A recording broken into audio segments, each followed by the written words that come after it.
Bismillahirrahmanirrahim. Assalamualaikum warahmatullahi wabarakatuh. Kami mahasiswa dari Universitas Islam Sunan Gunung Jati Bandung. Video ini dibuat untuk menyelesaikan salah satu tugas mata kuliah psikologi dengan dosen pengampu Ibu Tias Febrianasari, MPSI. Kami dari kelompok 3 terdiri dari 5 anggota yang masing-masing bekerja sama dalam memenuhi tugas ini. So, langsung saja. Inilah video presentasi dari kami. Check it out.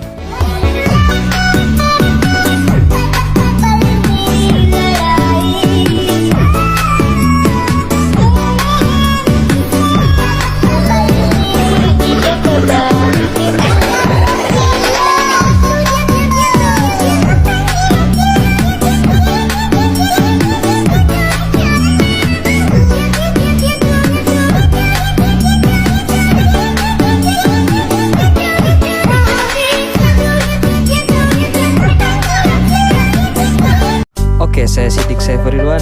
Di sini saya akan memandu video presentasi kali ini.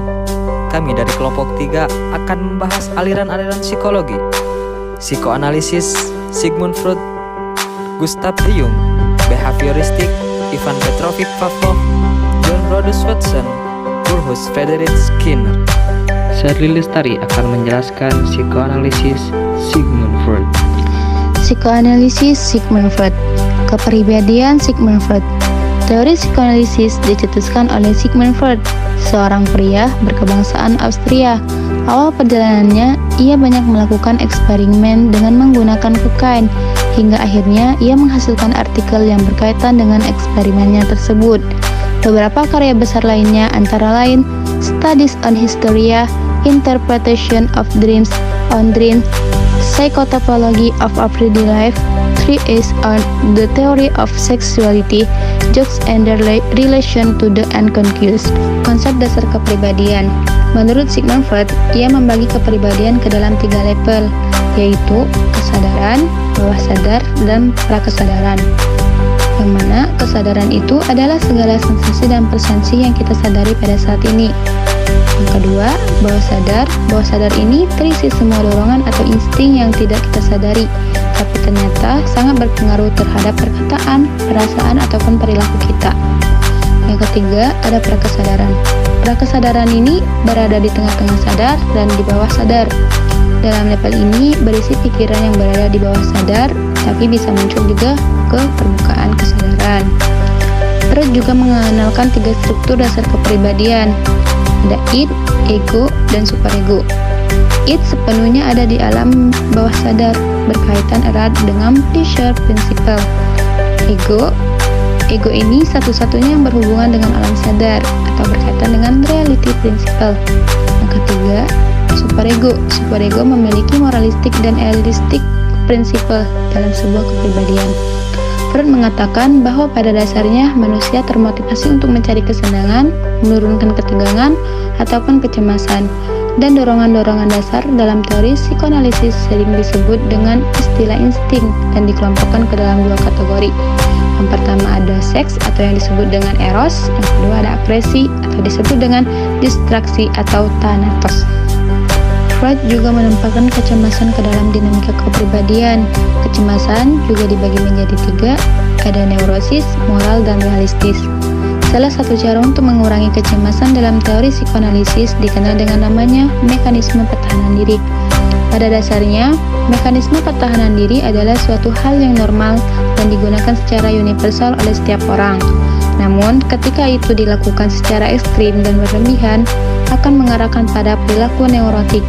Beberapa bentuk mekanisme pertahanan diri antara lain represi, membentukkan reaksi, pengalihan, fiksasi, regresi, proyeksi, introyeksi, dan sublimasi. Freud percaya bahwa pengalaman masa kanak-kanak akan sangat mempengaruhi dan membentuk kepribadian seseorang ketika dewasa nantinya, terutama 5 tahun pertama kehidupannya.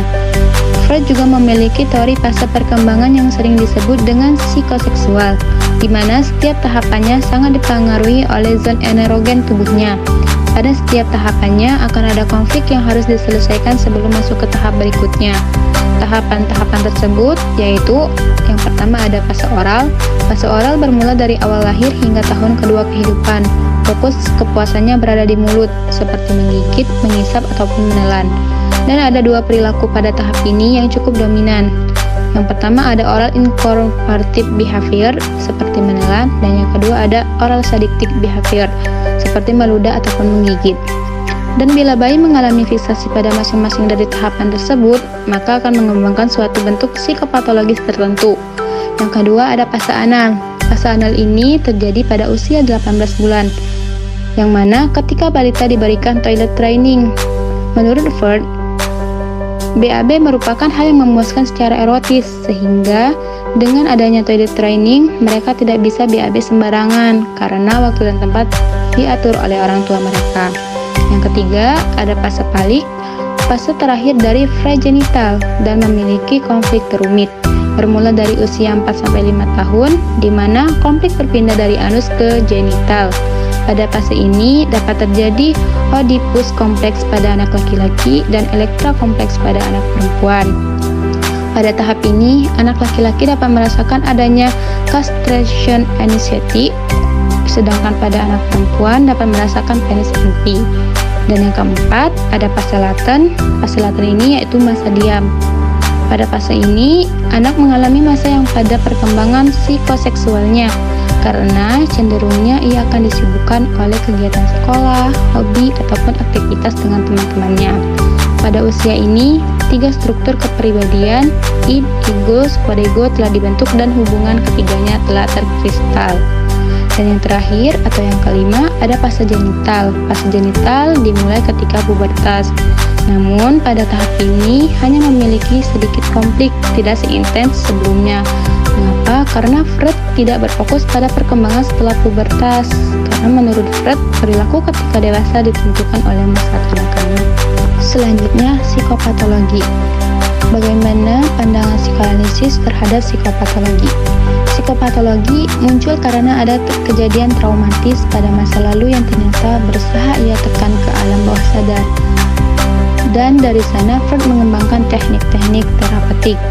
Teknik-teknik tersebut ada dua, yang pertama asosiasi bebas dan yang kedua ada analisis mimpi. Asosiasi bebas. Di sini pasien diminta untuk mengutarakan segala pikiran yang muncul di benaknya pertama kali dan tidak peduli betapa memalukan dan menyakitkan ingatan-ingatan tersebut. Dari sana Freud melakukan interpretasi. Yang kedua, ada analisis mimpi, di mana pada analisis mimpi ini terjadi terapis akan menginterpretasikan mimpi-mimpi yang dialami oleh kliennya berdasarkan simbol-simbol yang muncul. Karena menurut teori psikoanalisis, mimpi itu adalah memrepresentasikan keinginan, ketakutan maupun konflik yang ditekan ke alam bawah sadar. Dari banyak teori psikoanalisis memiliki posisi tersendiri dalam teori-teori kepribadian di psikologi. Melalui paradigma psikoanalisisnya, teori ini berusaha untuk memahami manusia dari permukaan terluarnya hingga bagian terdalamnya, yaitu ketidaksadaran. Sebagaimana gunung es, ada yang tampak di permukaan, bisa jadi hanya sebagian kecil dari keseluruhan gunung es seutuhnya. Selanjutnya, Syifa Aulia akan menjelaskan psikoanalisis Carl Gustav Jung. Baik, selanjutnya yaitu Carl Gustav Jung. Jung dilahirkan pada tanggal 26 Juli 1875 di Caswil dan meninggal pada tanggal 6 Juni 1961 di Kuznets, Swiss. Dalam teori yang dikemukakan oleh Jung ini sedikit berbeda dengan Freud, yaitu tentang hal kepribadian. Menurut Freud, kepribadian ini lebih bersifat mekanistik dan berdasarkan dengan ilmu alam. Sedangkan menurut Jung, kepribadian menunjukkan usahanya untuk menginterpretasikan tingkah laku manusia dari sudut filsafat, agama, dan mistik. Teori psikoanalisa yang diajukan oleh Jung menekankan pada tujuan tingkah laku atau teleologi, sedangkan Freud lebih kepada faktor kausalitas sebagai penentu tingkah laku. Selanjutnya, adapun struktur kepribadian menurut Jung. Yang pertama adalah dunia luar. Maksud dari dunia luar di sini adalah lingkungan. Yang kedua, dunia dalam, yaitu keadaan dalam diri pribadi itu sendiri. Yang ketiga ada persona atau kepribadian yang ditempatkan ke dunia luar. Yang keempat ada ego atau merupakan pusat dari kesadaran yang punya kontak dengan dunia luar. Yang kelima ada self, yaitu pusat ketidaksadaran pribadi yang meliputi pengalaman-pengalaman pribadi, harapan-harapan, dan dorongan-dorongan yang pernah disadari tetapi tidak dikehendaki oleh ego, sehingga terpaksa didorong pada ketidaksadaran. Yang keenam ada shadow atau bayangan, pusat ketidaksadaran kolektif. Ketidaksadaran kolektif adalah sistem yang paling berpengaruh terhadap kepribadian dan bekerja sepenuhnya di luar kesadaran orang yang bersangkutan, yang mana berisi tentang jejak ingatan dari sejak nenek moyang yang menimbulkan arketyp. Yang ketujuh, yang terakhir ada animus dan anima. Animus dan anima ini merupakan salah satu arketyp, yaitu naluri jantan pada wanita atau animus dan naluri wanita kepada pria atau anima. Teori Jung yang penting dikemukakan adalah teori tipologi kepribadian. Jung berpendapat bahwa manusia di dunia ini pada dasarnya dapat digolongkan ke dalam beberapa jenis saja, tergantung pada jenis atau tipe kepribadiannya. Maka kepribadian menurut Jung bisa dibagi-bagi berdasarkan dua aspek. Yang pertama berdasarkan fungsi, yang kedua berdasarkan reaksinya terhadap lingkungan. Yang pertama berdasarkan fungsi. Berdasarkan fungsi dibagi menjadi 4 kepribadian. Yang pertama, kepribadian rasional. Kepribadian rasional adalah terdapat pada orang-orang yang paling dipengaruhi oleh akal atau rasionya, sehingga setiap tindakannya diperhitungkan dengan sebenar-benarnya. Yang kedua, kepribadian yang intuitif, yaitu kepribadian yang sangat dipengaruhi oleh firasat atau perasaan kira-kira. Orang dengan kepribadian ini bersifat spontan. Yang ketiga, kepribadian emosional. Kepribadian emosional ini terdapat pada orang-orang yang sangat dikuasai oleh emosinya, cepat menjadi sedih atau juga cepat menjadi gembira, menilai segala sesuatu berdasarkan suka dan tidak suka. Yang keempat, kepribadian yang sensitif, yaitu kepribadian yang dipengaruhi terutama oleh panca indera dan cepat sekali bereaksi terhadap rangsang yang diterima oleh panca indera atau sensation. Yang kedua, berdasarkan reaksinya terhadap lingkungan. Ini ada 3 kepribadian. Yang pertama, kepribadian ekstrovert, yaitu kepribadian yang terbuka, terdapat pada orang-orang yang lebih berorientasi keluar ke lingkungannya, kepada orang lain juga. Orang-orang seperti ini biasanya senang bergaul, ramah, dan mudah mengerti perasaan orang lain. Yang kedua, kepribadian introvert, yaitu kepribadian yang tertutup, lebih banyak berorientasi dengan dirinya sendiri dan tidak mudah bergaul atau kontak dengan orang lain. Dan yang terakhir, yang ketiga adalah kepribadian ambivert, yaitu tipe kepribadian yang tidak dapat digolongkan ke dalam tipe extrovert maupun ke dalam tipe introvert. Sekian, terima kasih. Selanjutnya, Sinta Bella akan menjelaskan behavioristik Ivan Petrovic Pavlov. Yang selanjutnya yaitu pengertian pendekatan behavioral. Pendekatan behavioral ini merupakan pendekatan yang menekankan pada kognitif individu yang memiliki metode dan berorientasi pada tindakan atau action oriented. Hal ini dilakukan untuk mengambil langkah yang jelas untuk mengubah tingkah laku dari objek yang dilakukan. Pendekatan ini bersandar pada konsep stimulus dan respon, di mana seseorang berperilaku sesuai pada stimulus yang diterimanya. Pendekatan behavioristik merupakan pendekatan yang sering disebut dengan teori belajar, karena semua perilaku manusia adalah hasil belajar. Belajar di sini dapat diartikan dengan perubahan perilaku organisme sebagai pengaruh lingkungan. Behavioristik tidak membahas tentang sifat seseorang, seperti manusia tersebut baik atau buruk, emosional, rasional, atau tidak, tetapi behavioristik hanya membahas tentang bagaimana perilaku manusia dikendalikan oleh faktor lingkungan. Menurut beberapa tokoh, diantaranya yaitu Ivan Petrovic Pavlov, ia merupakan seorang yang berasal dari Rusia, dan dia sering dikenal dengan teorinya yang sering disebut dengan pengkondisian klasik atau classical conditioning, yang objek penelitiannya menggunakan seekor anjing untuk dijadikan eksperimen. Pengkondisian yang dilakukan oleh Pavlov ini menyatakan bahwa rangsangan yang diberikan dilakukan secara berulang-ulang serta diberikan unsur penguat yang akan menyebabkan terjadinya reaksi. Menurut Pavlov, aktivitas organisme itu terbagi menjadi 2. Yang pertama yaitu aktivitas yang bersifat reflektif dan aktivitas non-reflektif, yaitu aktivitas yang disadari. Yang pertama yaitu aktivitas yang bersifat reflektif, suatu aktivitas organisme yang dilakukan tanpa disadari oleh organisme yang bersangkutan. Organisme ini membuat respon yang tidak disadari sebagai reaksi terhadap stimulus yang mengenainya. Kemudian yang kedua yaitu aktivitas yang disadari, yaitu suatu aktivitas yang dilakukan atas dasar kesadaran oleh organisme yang bersangkutan. Hal ini merupakan respon yang dilakukan dengan kemauan sebagai reaksi stimulus yang diterimanya. Dari hal ini, jalan yang ditempuh oleh suatu aktivitas yang disadari lebih panjang dari respon aktivitas yang tidak disadari.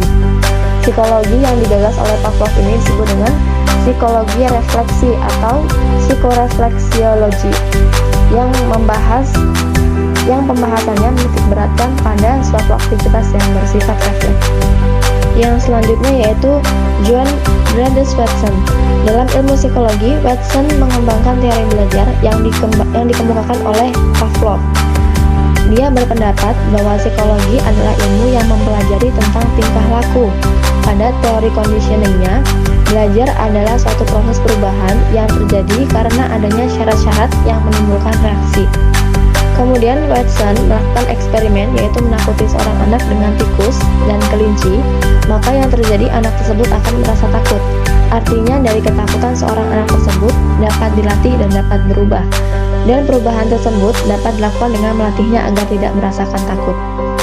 Dalam tulisannya yang berjudul Psychology as the Behaviorist Views It pada tahun 1913, Watson mengatakan pandangan behavioristiknya yang membantah mengenai strukturalisme dan fungsionalisme tentang kesadaran.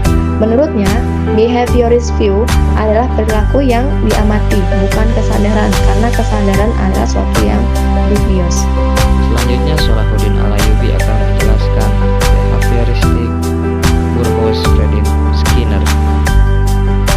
Burroughs Frederick Skinner lahir pada tanggal 20 Maret 1904 dan meninggal pada 18 Agustus 1990 Masehi. Adalah seorang psikolog Amerika Serikat terkenal dari aliran behaviorisme. Kita pemikiran Skinner adalah setiap manusia bergerak karena mendapat rangsangan dari lingkungannya.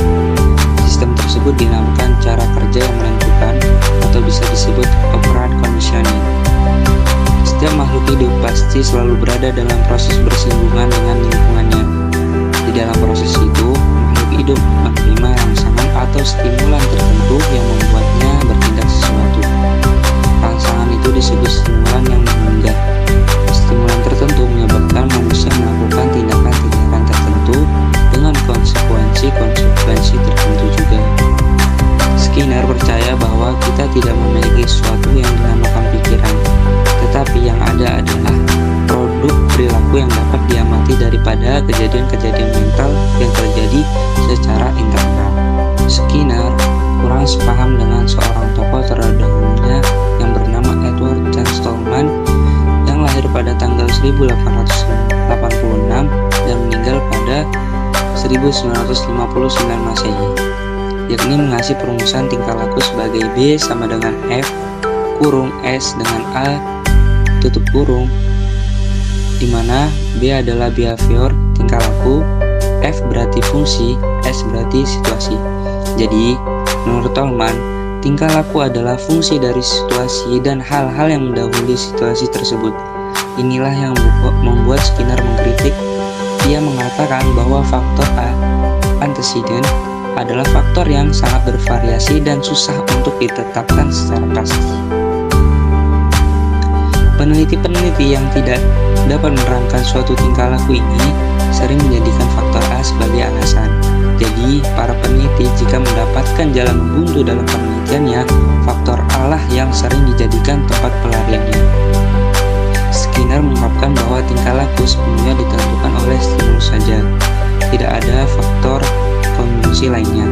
Jadi, rumus Skinner untuk tingkah laku adalah B sama dengan F tutup buka kurung S tutup kurung. Suatu tingkah laku atau respon tertentu akan timbul sebagai reaksi terhadap suatu stimulus tertentu. Nah, teori ini dikenal dengan teori SR. Nah, untuk memperkuat teori SR ini, Skinner membuat percobaan yang disebut proses conditioning of Ryan. Adapun percobaannya sebagai berikut. Jadi Skinner memasukkan seekor tikus dalam kotak ujinya. Terus kemudian tikus itu secara otomatis berlarian ke sana kemari di dalam kotak tersebut dan tidak sengaja menginjak tombol penekan yang sudah disiapkan oleh Skinner. Kemudian Skinner memasukkan makanan itu stimulus tak berkondisi. Nah, setiap kali menginjak tombol penekan, maka makanan tersebut akan keluar. Respon tak berkondisi. Nah, kemudian juga setelah berapa kali percobaan ini diulang, tikus mengetahui jika ia menekan tombol penekan akan keluar makanan. Nah, maka ia dengan sengaja menekan tombol jika merasa lapar. Perbuatan tingkah laku ini disebut tingkah laku operan. Karena tikus itu mengubah makanan yang tidak ada menjadi ada. Dalam penelitian tingkat lanjutnya, Skinner meningkatkan tikus akan bisa mendapat makanan jika tombol penekannya yang ia injak dan lampu dalam kotak menyala. Jika lampu dalam kotak tidak menyala, meskipun tombol penekan diinjak, maka makanan tidak keluar. Kemudian tikus hanya akan menekan tombol jika lampu dalam kotak menyala. Tikus sekarang dapat membedakan kapan ia menekan tombol dan kapan ia tidak menekan tombol. Nah, lampu sekarang ini menjadi stimulus diskriminasi. Alhamdulillahirrabbilalamin. Sekian pemaparan dari kami. Assalamualaikum warahmatullahi wabarakatuh.